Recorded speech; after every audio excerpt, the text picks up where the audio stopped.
everybody, and welcome back to my channel. I know it's been a little while and a little bit of time has, well, actually a lot of time has passed, and I am currently 31 weeks pregnant. I have with me my water because being in the third trimester, definitely a little bit more thirsty. So if you see me grabbing my water, y'all, don't mind me. So let's just go ahead and get right into it. As you can see, my hair has been glowing, y'all. My hair has been glowing this third trimester of pregnancy, and so let's just again go ahead and get right into it. So this third trimester, I am counting down. I am really counting down. This time has gone by so fast. Are you coming to join the party, princess? Are you coming to join the party? Alright, so I want to get quickly back into it. So let's just talk a little bit first. Let's talk a little bit about some of the symptoms that I have been experiencing this third trimester. Now, in the beginning, I wasn't experiencing this as much, but I am experiencing it a lot more now, and that is back pain. And I think that because my stomach has grown a bit, that I am really just kind of starting to feel gravity onto my stomach, and I guess it's pulling on my back, y'all. But to help with that, my mom, she really helps a lot with giving me massages about every other day, which is like a huge plus. Princess, can you decide where you want to be? She gives me massages about every other day, which is like very, very nice because it really helps to calm down my muscles. Come on, let's get you situated. Yo, I got a senior cat right here. Sometimes she just needs some assistance. Here, look. Come on, right here. Princess, come on.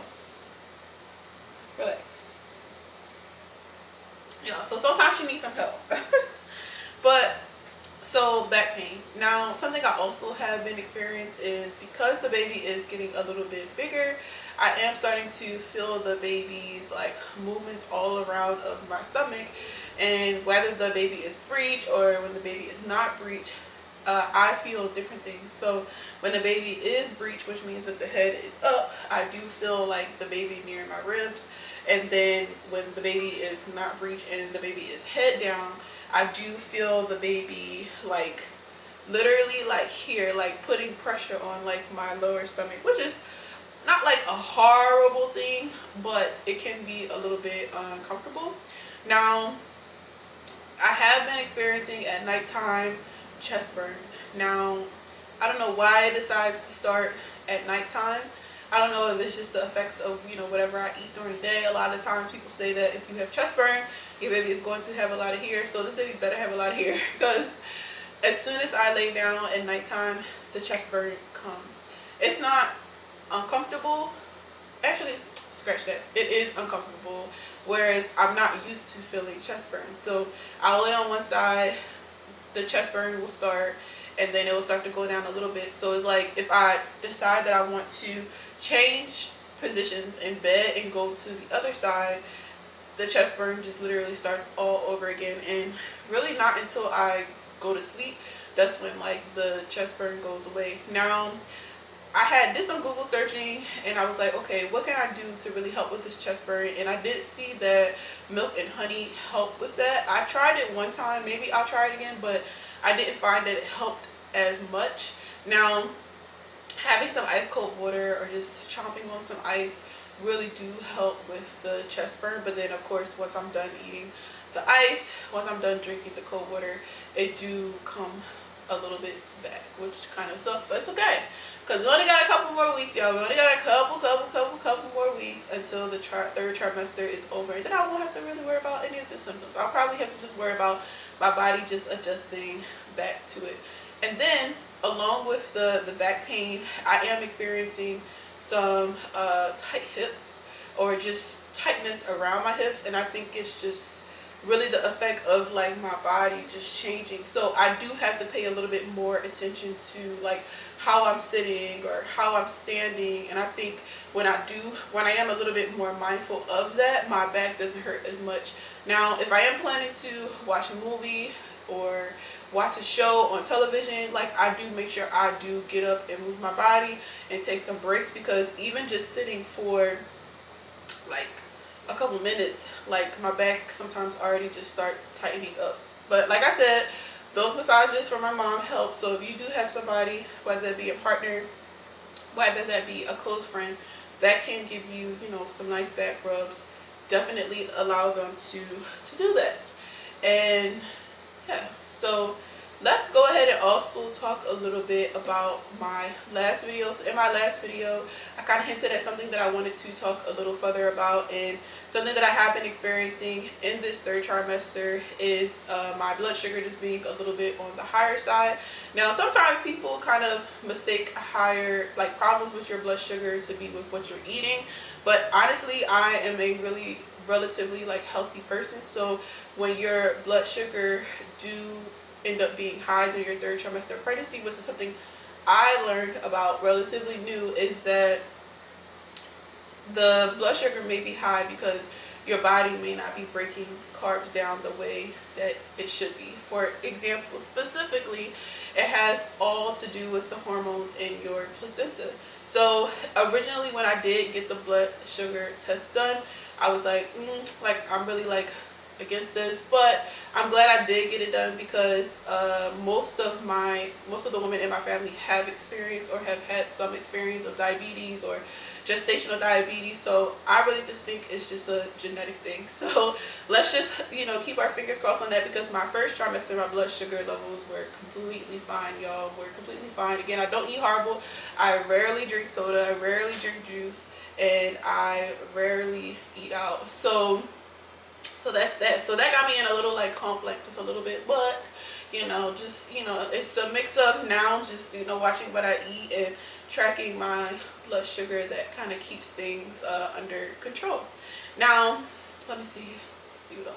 Oh, let's also talk about, y'all. So as you guys know, the end of the month is my baby shower. I still have some follow-ups to do with people just to make sure people do have access to the link.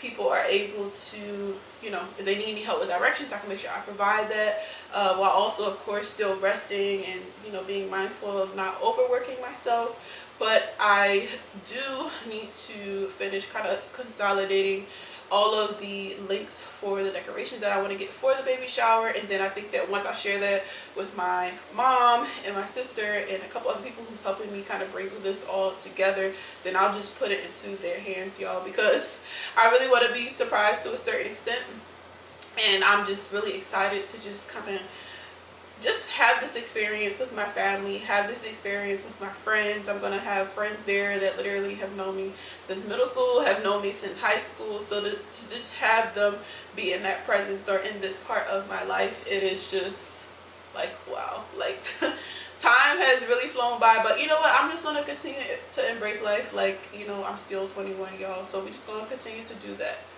And something else that I do want to talk about is the gender of my baby. So y'all, a lot of people say I'm carrying super well, which is like, you know, awesome, I guess. And Princess is still chilling here because this is what my senior cat likes to do, just be all over me.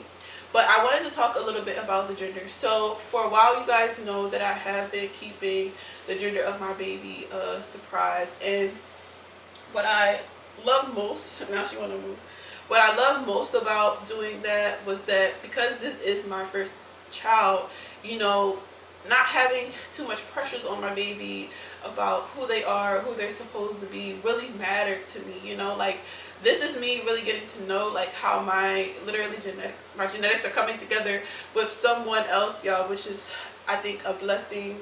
And you know, just being able to bring life into this world is a blessing. And so my child's father ended up wanting to know the gender's baby a little bit early. Let's make a long story short.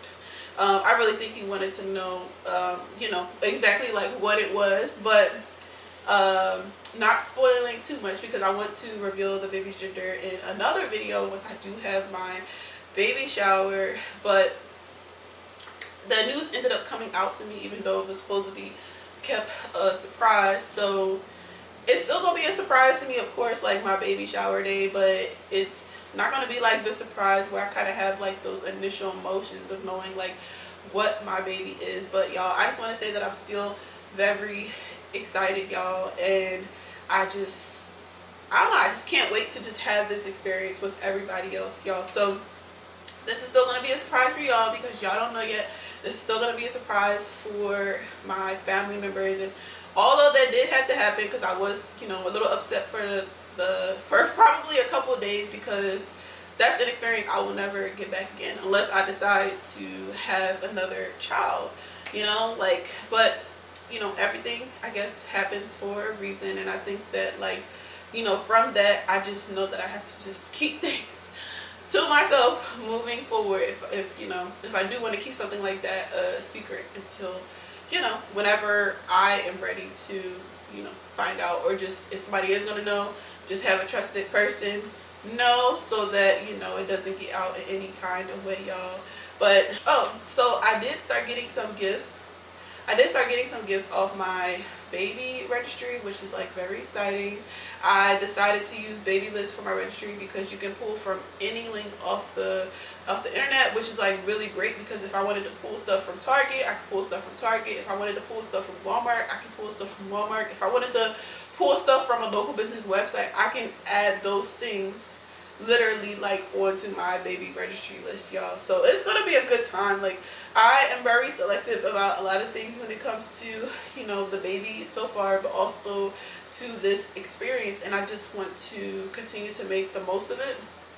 Now, something I do want to also talk about is my emotions have been a lot more up and down this third trimester.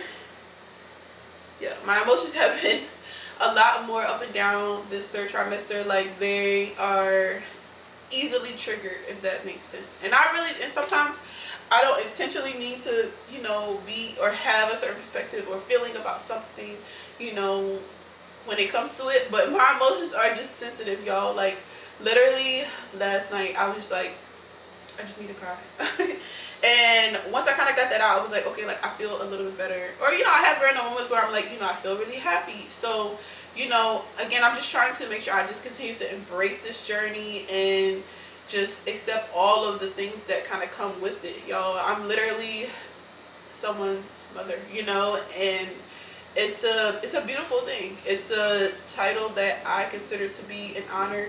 It definitely makes me have a very different perspective on just like my mom and the respect that I have for her, because parents in general just sacrifice a lot for their kids, whether they know it or not, you know, from the time that they are young to the time that they are older. And I'm going to be able to have certain learning experiences that I can pass down to my child. And also, this experience gives me the opportunity to start really creating a new foundation for myself, a new foundation for my baby, as well as, you know, any other future kids that I may have, or, you know, however my relationships will continue to form with my friends and my family and my partner, y'all. I'm just ready to just really be like, all right, like, this is my opportunity to like do what I need to do. And ever since I had made the decision because I am, you know, going to be maneuvering my life between New Orleans and Philadelphia, but ever since I made the decision to come back to Philadelphia to have a,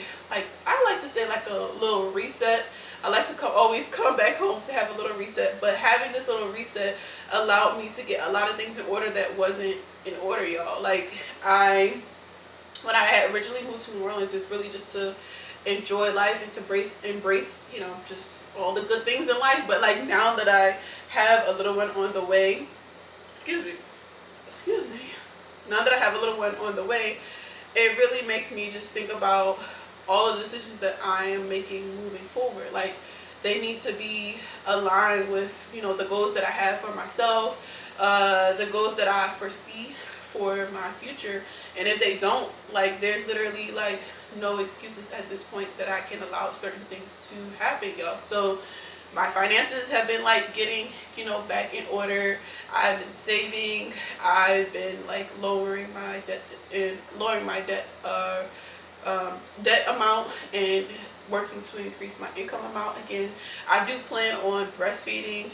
So whatever line of work that I end up finding next, I do want to make sure that I do have flexibility with my time. So I've been doing a lot of research around like remote jobs, and I have done it before, you know, like kind of contract wise with finding different projects to work with like local businesses. But I think this time around I would like to work with an actual company that will provide me a little bit more structure when it comes to the remote work, y'all. I know what I'm good at.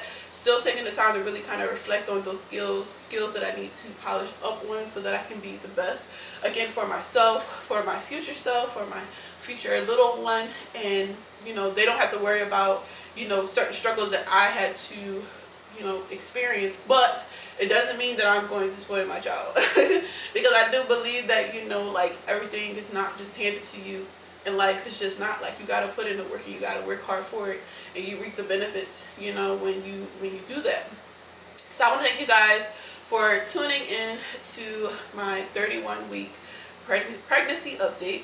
It has been a whirlwind of a time.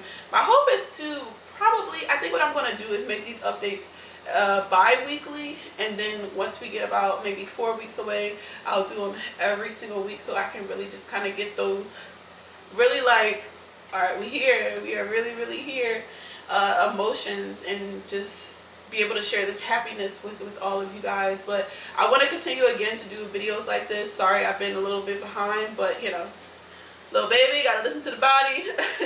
When the body tells me to relax and to chill.